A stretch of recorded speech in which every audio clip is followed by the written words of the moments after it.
नमस्कार, मैं आपका दोस्त, आपका मित्र प्रिंस पांडे। आज एक डायरी के कुछ पृष्ठ हैं जो एक सन्यासी ने लिखी है और वो क्षण सद्गुरुदेव के साथ में जिए हुए क्षण हैं और उन्हीं क्षणों को मैं आप सभी के सामने प्रस्तुत करना चाहता हूँ। स्वामी वेदानंद लगभग 80 से भी ज़्यादा आयु प्राप्त सन्यासी हैं। उनका जीवन उच्च कोटि की साधनाओं में व्यतीत हुआ है और उन्होंने अपने पैरों से हिमालय का चप्पा चप्पा नापा है। सुदूर हिमालय के गर्भ में बैठकर उन्होंने साधनाएं संपन्न की हैं। आज हिमालय के योगियों सन्यासियों के उनका नाम अत्यंत आदर के साथ लिया जाता है। लगभग 8 वर्ष की अवस्था में ही उन्होंने संन्यास ले लिया था। आज वे सिद्धाश्रम के श्रेष्ठ योगियों में से एक हैं। डायरी लेखन उनका प्रिय शौक रहा है।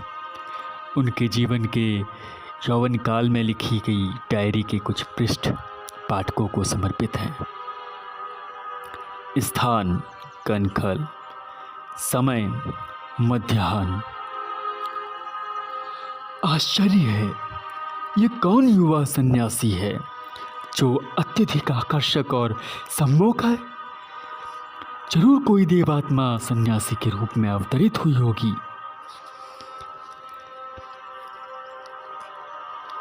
क्योंकि ऐसी साधना सामान्य मनुष्य के बस की बात नहीं है। 17वां दिन है आज और देखता हूँ कि यह युवा सन्यासी अविचल भाव से गंगा के मध्य निश्चल खड़ा सतत मंत्र जप कर रहा है। खाने पीने के नाम पर भी कभी कभी केवल गंगा का जल पी लेता है। अपने दोनों तरफ मजबूत काष्ठ स्तंभ लगा रखे हैं इसने, जिससे कि नींद के प्रकोप से माला गिर ना जाए या झपकी आने पर शरीर पानी में न गिर जाए। यह ऊर्ध्वजेता साधना है जिसमें ज़रूरत से ज़्यादा दमखम, हौसला और हिम्मत होती है। वही इस प्रकार की साधना को संपन्न करने का जोखिम उठा पाता है।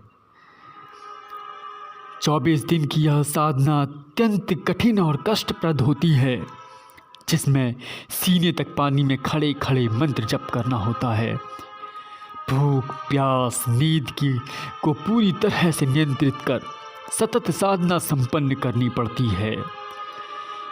मेरे गुरु भाई हैं, उन्होंने 6 बार इस प्रकार की साधना संपन्न करने का उपक्रम किया, पर हर बार निराशा ही हाथ लगी।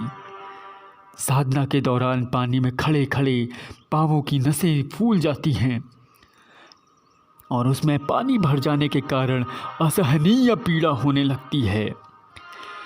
इससे भी ज़्यादा व्यथा उस समय होती है जब मछलियों को ताज़ा ताज़ा मांस खाने को मिल जाता है और वे पांवों के मांस को नोच नोच कर खाती हैं। जरूर इस सन्यासी के साथ भी ऐसा ही घटित हो रहा होगा, परंतु फिर भी इसके चेहरे पर किसी प्रकार का तनाव या व्यथा के चिन्ह नहीं नजर आ रहे। 17 दिन से तो मैं बराबर देख रहा हूँ, अवश्य ही इस व्यक्ति में अजेय संकल्प शक्ति है, जिसके सहारे यह इस प्रकार की साधना संपन्न करने में प्रयत्नशील है। अवश्य ही यह साधक आगे चलकर बहुत ऊंचे स्तर पर पहुँचेगा, ऐसा मेरी आत्मा कह रही है। यह स्वामी वेदानंद जी के द्वारा है। स्थान पुनः कनखल, समय प्रातः लगभग 10 बजे। मैंने बराबर इस सन्यासी को पानी में खड़े हुए देखा है। कल इसकी साधना का अंतिम दिन था। इसने अपनी साधना जिस संकल्प शक्ति के बल पर संपन्न की है, वह विरले लोगों के ही नसीब में होती है। गंगा तट पर हजारों लोगों की भीड़ है। इस भीड़ में सैकड़ों सन्यासियों को भी मैंने देखा हूँ। मैं देख रहा हूँ कि सन्यासी ने अपना अंतिम मंत्र जब संपन्न कर लिया और दोनों हाथ ऊपर उठाकर अपने गुरु को मन ही मन अर्घ दिया। कुछ युवा सन्यासी पानी में उतरे और आसपास के स्तंभों के बंधे हुए रस्सी को हटाकर इस तेजस्वी सन्यासी को पानी से बाहर निकालने के लिए उपक्रम करने लगे।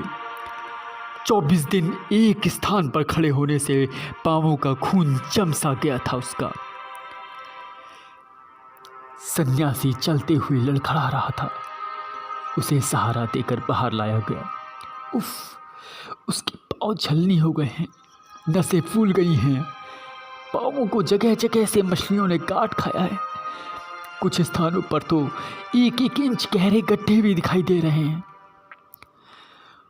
मगर इतना सब कुछ होने के बावजूद भी उसके चेहरे पर देखो, किसी प्रकार की पीड़ा या विषाद के चिन्ह नजर नहीं आ रहे।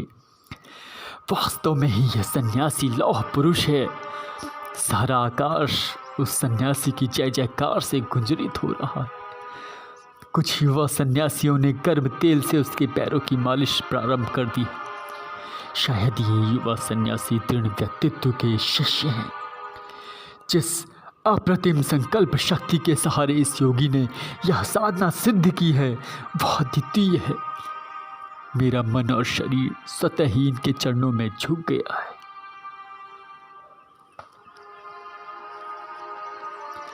स्वामी वेदानंद द्वारा। स्थान गोमुख। समय लगभग 3 बजे। मेरा तो पूरा समय हिमालय में भटकते ही बीता है।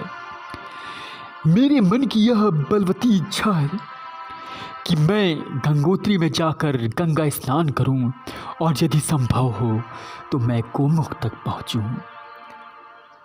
गंगोत्री आने पर मुझे स्वामी सत्यानंद जी मिल गए, जो अब तक 23 बार गोमुख की यात्रा कर चुके हैं।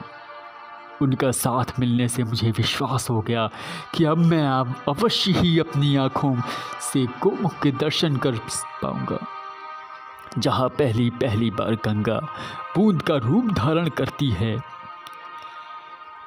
आज कितना आनंददायक और सौभाग्यशाली दिन है कि मैं गोमुख के सामने हूँ।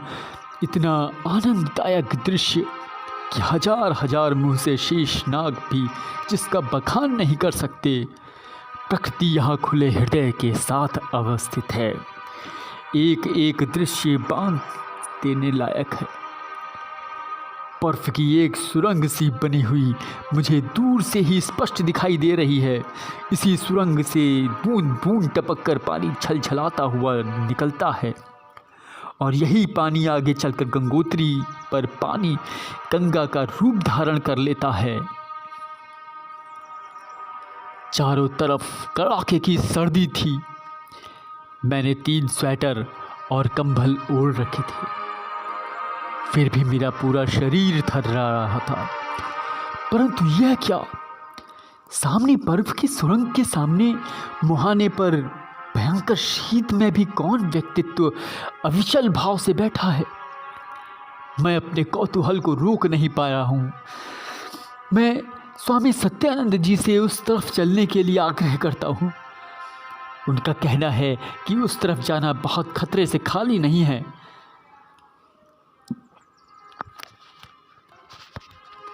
किसी भी समय बर्फ का तूफान आ सकता है और जान जोखिम में पड़ सकती है। परंतु मेरी बलवती इच्छा उस देवात्मा के दर्शन करने की है। मैं उनसे हट करने लगा और उस स्थान को देखता हूँ जहाँ सन्यासी अविचल भाव से ध्यानस्थ है। बर्फ की बिखरी हुई श्री राशि के बीच छोटी छोटी चट्टान और उस पर केवल एक लंगोटी धारण किए हुए युवा सन्यासी किसी विशेष साधना में रत लगता है। मैं और नजदीक जाता हूँ तो मैं आश्चर्य से ठगा सा रह जाता हूँ। यह तो वही सन्यासी है जिसे मैंने कनखल में साधना करते हुए देखा है। क्या इसने अपने शरीर को पूरी तरह से साद्र किया है? क्या इस पर सर्दी का कोई या तूफान का कोई असर नहीं होता। यह कौन साधक है जिसने खतरों से खेलना ही अपने जीवन का लक्ष्य बना लिया है, उसे ही ध्येय बना लिया है। वास्तव में यह अद्वितीय संकल्पशील व्यक्तित्व लगता है। स्वामी सत्यानंद जी ने मन ही मन उन्हें प्रणाम किया और बताया कि 4 महीने पहले भी मैं यहाँ आया था। तब से ही यह सन्यासी बराबर यहाँ पर ध्यानस्थ बैठा हुआ है। 3-4 दिन में केवल एक बार चीड़वासा जाता है, वहाँ 4-6 घंटे रुकता है और फिर लौट आता है। 4 दिन में केवल एक हाथ में आने लायक ही आहार ग्रहण करता है। इसके अलावा यह कुछ भी नहीं लेता। चीड़वासा के स्वामी जी ने कंबल भेंट किए तो इसने कंबल भी वहाँ छोड़ दिए। अत्यधिक तेजस्वी व्यक्तित्व है इसका। स्वामी वेदानंद द्वारा। स्थान केदारनाथ, समय प्रातः। हिमालय में रहकर भी जिसने भगवान केदारनाथ के दर्शन नहीं किए, उसका जीवन ही व्यर्थ है। ऐसे जीवन का मूल्य ही क्या जिसने केदारनाथ व बद्रीनाथ के चरणों में अपना सिर ना झुकाया हो। पर केदारनाथ का रास्ता अत्यधिक ऊबड़ खाबड़ और खतरों से भरा है। कहीं कहीं पर तो पगडंडी 1 फुट से भी अधिक संकरी हो जाती है। परंतु मैंने भगवान केदारनाथ के दर्शन करने का पक्का निश्चय कर रखा था, और जब आज मैं भगवान केदारनाथ के मंदिर में उनके विग्रह के सामने खड़ा था तो मेरा सारा शरीर रोमांचित हो गया। आँखों से प्रेमाश्रु निरंतर प्रवाहित होने लगे और आज के दिन को मैं अपना सौभाग्यशाली दिन कहता हूँ। गर्भगृह की परिक्रमा पर ज्यों ही मैं उत्तर द्वार की ओर से बाहर आता हूँ तो किसी के मुख से उच्चारित मधुर ध्वन, मधुर शब्द मेरे कानों में अमृत कणों के रूप में बरसते हैं। इतना सुमधुर कंठ, इतना शुद्ध त्रुटिहीन उच्चारण और इतनी तन्मयक्त श्लोक के शब्द उसके होठों से निस्सृत होकर पूरे वातावरण को शिवमय बना रहे होते हैं। सिंधुपात्रम परिधृत नियतम शारदा भावगम्या पत्रमूर्वी विधाय मशीमिव कृत्वा कज्जलम पर्वतारभ्यम देवानां दिव्य वृक्षै लिखितं च सदा लेखिनी मन्यमाना नान्यतम नूनम च याति तब गुण गुणः सर्वबन्धः कदाचित्। यह कैसा संयोग है कि बार बार इस देव सन्यासी के दर्शन हो जाते हैं। कनखल में इसकी साधना की सहनशीलता देखी मैंने। गोमुख पर इसकी अजेय संकल्प शक्ति मेरे सामने थी, और आज केदारनाथ पर इससे भेंट मेरा सौभाग्य है। यह भेंट विलक्षण है। मेरी डायरी के जो पृष्ठ इस युवा सन्यासी के वर्णनों से भरे हैं वे मूल्यवान हैं, मेरे लिए धरोहर हैं। यह सन्यासी आगे चलकर अद्वितीय व्यक्तित्व बन सकेगा, इसमें कोई संदेह नहीं। स्वामी वेदानंद द्वारा। स्थान मनाली, व्यास नदी के किनारे। समय सायंकाल। कुल्लू मनाली हिमालय का एक अत्यंत सौंदर्यशाली स्थल है जहाँ प्रत्येक व्यक्ति अपना कुछ समय व्यतीत करना चाहता है। कई वर्षों बाद आज मैं पुनः इस स्थान पर आया हूँ। वर्षा के दिनों में और इस समय यह व्यास नदी अपने पूरे उद्गम यौवन पर होती है। ऐसा लग रहा है जैसे सारे आसपास के प्रदेश को लील जाएगी। मनाली के लोग घबराए हुए हैं कि पता नहीं किस समय नदी तांडव नृत्य प्रारंभ कर दे, और कुछ कहा नहीं जा सकता। लोग घर बार छोड़कर दूर दूर अपने सगे संबंधियों के यहाँ जाने लगे। व्यास नदी का विकराल रूप उनकी आंखों में दहशत पैदा कर रहा है। मैं इस नदी के किनारे पर खड़ा होकर प्रचंड यौवन को देख रहा हूँ और सोच रहा हूँ कि तुरंत कुल्लू की तरफ लौट जाऊँ। एक आध दिन में यह नदी अवश्य ही प्रलय का सा दृश्य उपस्थित कर देगी। तभी एक सन्यासी को अपने सामने आते हुए देखता हूँ। उसके पास आने पर मैं पहचान लेता हूँ कि यह तो वही सन्यासी है जिसे मैंने पिछली बार केदारनाथ पर देखा था। मैं अपने आप को रोक नहीं पाता और आगे बढ़कर उसके चरणों को छू लेता हूँ। वह पहले से थोड़ा दुबला हो गया है, परंतु उसकी चाल वैसी ही गंभीर और सिंहवत है। उसके चेहरे पर वैसे ही तेजस्विता और शांति का साम्राज्य स्थापित है। वे उठकर मुझे अपने सीने से लगा लेते हैं। इतना विशाल वक्षस्थल, इतना उद्गम यौवन और ऊष्मा का भंडार मैंने पहली बार अनुभव किया। सेकंड के कुछ हिस्से के लिए मेरा शरीर उनके वक्षस्थल से लगा था, पर इस एक क्षण में मैंने सारा शरीर ऊष्मा से भर गया। आनंद से सराबोर हो गया। काश मैं कुछ पल और उनके सीने से चिपका रहता। तभी हमने देखा कि नदी विकराल रूप धारण कर रही है। उसकी लहरें 8-10 फीट ऊंची उठने लगी है और किनारों को तोड़कर फैलने लगी है। मैंने हल्के स्वर में कहा, हमें तुरंत यहाँ से आगे बढ़ जाना चाहिए। उन्होंने मेरी तरफ ऐसी नज़रों से देखा कि मैं सन्यासी होकर भी लज्जा, शर्म और ग्लानि से भर गया। मानो वे नज़रें कह रही हों कि सन्यासी होकर भी प्राणों का ऐसा मोह। तभी एक व्यक्ति नदी की चपेट में आ गया। उसके गले से घबराती फंसी हुई सी आवाज़ गुंजरित सी होने लगी, बचाओ बचाओ, और आसपास फैल गया यह शब्द। पर किसमें हिम्मत थी कि उस नदी में कूदकर अपने हाथों मृत्यु का वरण करे। उसको बचाया जाना तो असंभव था ही, साथ ही कूदने वाले का खुद कभी बचना संभव नहीं था। सन्यासी ने एक पल के लिए मेरी ओर देखा। मैं यह डायरी लिखते हुए बिल्कुल सत्य बोल रहा हूँ कि मेरी आंखों में भय भरा हुआ था। पर दूसरे क्षण मैंने देखा कि उस सन्यासी ने हहराती व्यास नदी में छलांग लगा दी। मैं ही नहीं, आसपास के जो लोग इधर उधर भागने के उपक्रम में थे वे सभी सन्न रह गए और चीख पड़े। मैंने सोच लिया कि किसी भी हालत में यह सन्यासी और डूबने वाले व्यक्ति का बचना असंभव है।